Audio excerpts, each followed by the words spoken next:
We take measurements, add 0.65 kilograms of buera immediately. This is half of the recommended amount, 1 kilogram per meter. Yes, gentlemen, this is sodium methyl silicate. Holy shit, I barely took a breath and almost freaked out. Hello, gentlemen. Welcome to the DP Labs channel.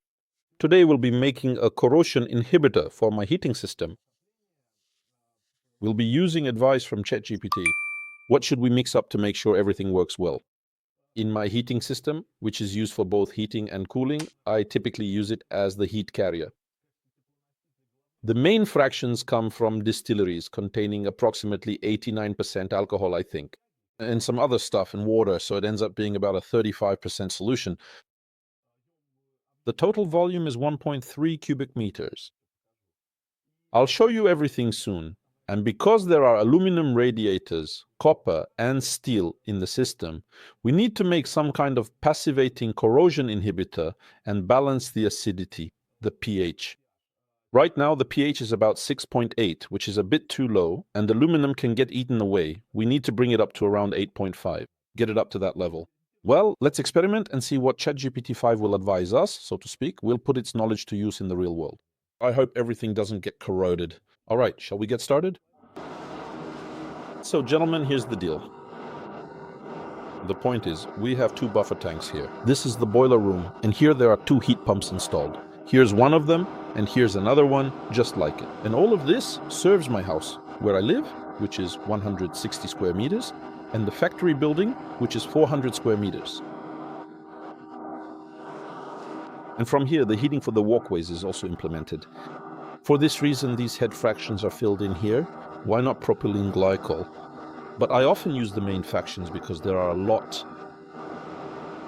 The volumes are large. GeoCounter weighs about 4 tons. They are cheap. 18 rubles per liter. I bought it. They stink, of course, quite a bit, but that's okay. By the way, here is a minor heater. I bought C21 just in case, to try it out for cheap. But they even work at a profit and also provide heating, so that's the gist of it. There are also copper heat exchangers installed in these tanks. With the help of these copper heat exchangers, I cool the system with running water. In summer, it works for cooling. A 400-meter geoloop is connected to the system. It's used for cooling, lasts almost until the end of summer. After that, I have to cool it down further. That's the main idea. Right now, the pH here is about 6.8. That's low. For aluminum, that's risky. But now we'll mix it up and see what happens. Let's take a sample now. Okay, we've taken a sample. Here it is. It smells, strangely enough, just like lova, like DOS. Now let's measure the current pH. So we'll be measuring with this, with a pH meter. Right now, it's being stored in a buffer solution. Let's measure it now. We're taking the measurement. It's 6.5 right now. Yeah, it was about 6.8, I think.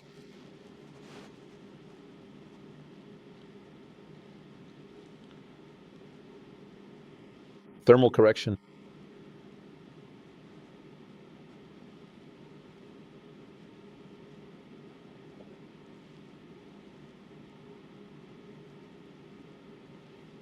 It's still going up and up.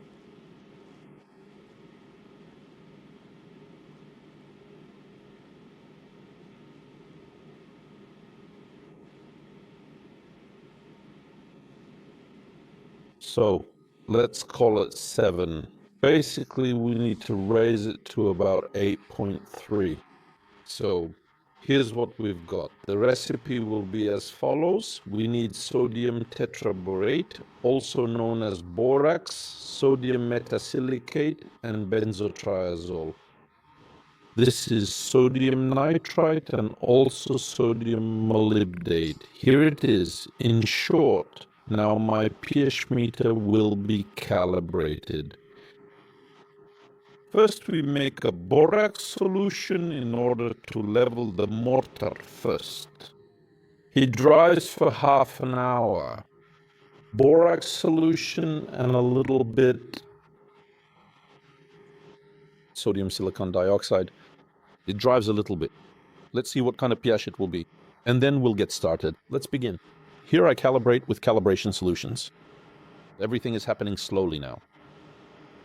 Now I'll calibrate it so that everything is clearly in front. Well, we will also need scales, the pump that we will pump ourselves with. Here is a bucket of water.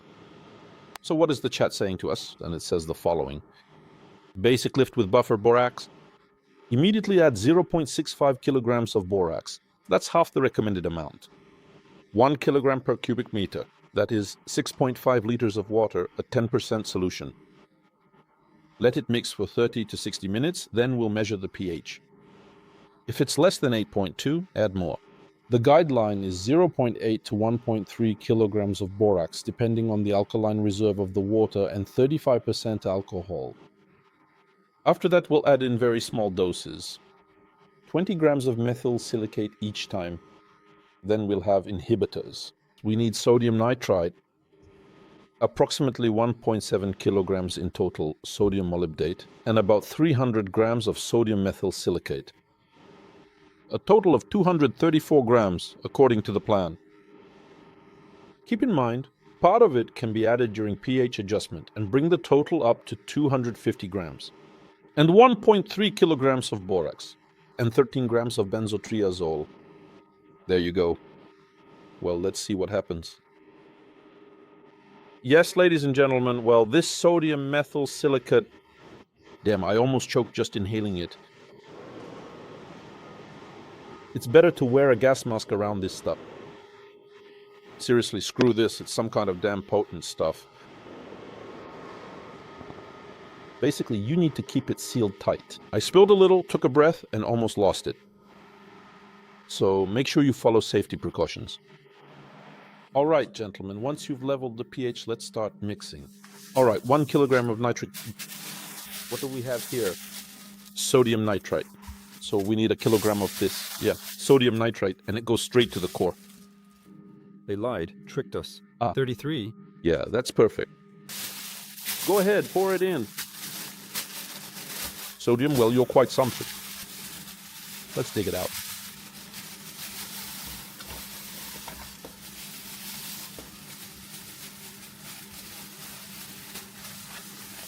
Here it's yellow, but there should also be a white one. All right, that's poured in. Okay, next component. Sodium molybdate, 300 grams. We need to buy it. 300 grams. Pour it in. How much is there?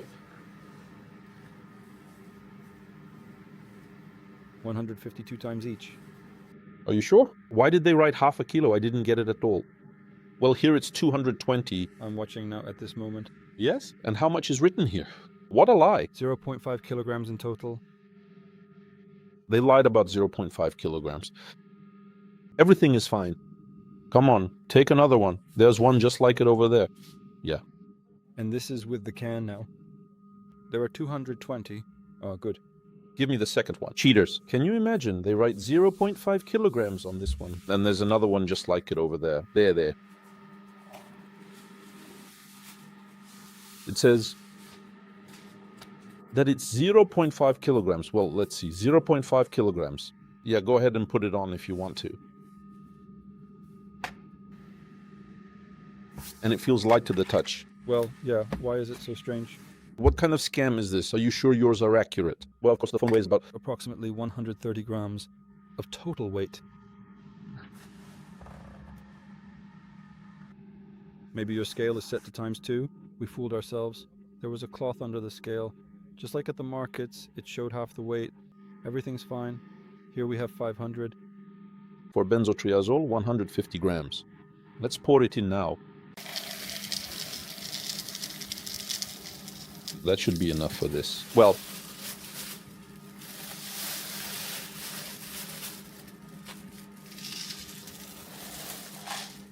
let's see. Yeah, everything's absolutely fine. Well, that's about it, folks. Now we'll mix all this up, as you can see. And slowly, carefully, and gently pour it into the heating system. And there's nothing else to add here. So, gentlemen, I'm kind of tired, covered in all these chemicals. As always, my face is stinging. That's it, I'm all splattered. Why did we need all this anyway? Let's think about what the chat suggested. All right, let's start with sodium nitrite. sodium NO2K. This is our anodic inhibitor for steel.